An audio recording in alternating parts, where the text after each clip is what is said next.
நமக்காக ஜீவனை கொடுத்த இயேசுவை கவனித்து பார்த்து, அவர் நமக்காக சிந்தின இரத்தத்தை நினைவு கூர்ந்து, அவரைப் போல மாற அர்ப்பணித்து வாழ அழைக்கப்படுகிறோம். என் அன்பு தேவனுடைய பிள்ளைகளே, ஆண்டவராகிய இயேசு கிறிஸ்து இந்த உலகத்திற்கு வந்த நோக்கமே பாவிகளை ரட்சிக்கும்படியாகத்தான். தன்னை தியாகமாக அர்ப்பணித்து பரலோகத்தின் மேன்மையை துறந்து ஒரு ஈன கோலம் எடுத்து அற்பமான ஒரு சாதாரண ஏழை கோலத்தில் இந்த உலகத்தில் அவதரித்து நம்மை மீட்கும்படி தன்னை அர்ப்பணித்துக் கொண்டிருந்தார் நம்முடைய ஆண்டவராகிய இயேசு கிறிஸ்து. அவருடைய அன்பை நினைத்து பார்க்கும் பொழுது அந்த தியாக அன்புக்கு ஈடாக இந்த உலகத்தில் எதையுமே நாம் ஒப்பிட முடியாது. அவ்வளவு பெரிய அன்பு. அதைத்தான் யோவான் 3:16 வாசிக்கிறோம். தேவன் தன்னுடைய ஒரே பேரான குமாரனை விசுவாசிக்கிறவன் எவனோ அவன் கெட்டு போகாமல் நித்திய ஜீவனை அடையும்படிக்கு அவரை தந்தருளி இவ்வளவாய் உலகத்தில் அன்பு கூர்ந்தார். எவ்வளவாய் என்று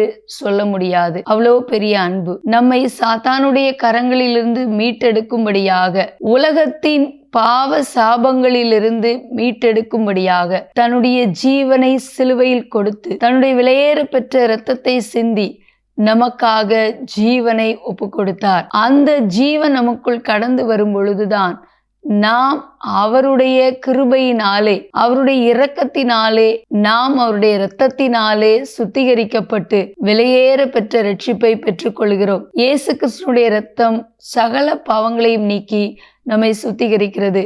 நமக்காக ஜீவனை கொடுத்த இயேசுவுக்காக நாம் என்னத்தை செலுத்துவோம்? ரட்சிப்பின் பாத்திரத்தை எடுத்துக்கொண்டு அவருடைய நாமத்தை தொழுது கொள்ள, அவரை நம் வாழ்நாள் முழுவதும் மகிமைப்படுத்த, மரண பரியந்தம் உண்மையாய் இருக்க, அவருக்குள் நிலைத்து நிற்க, ரட்சிப்பை காத்துக்கொள்ள அழைக்கப்படுகிறோம்.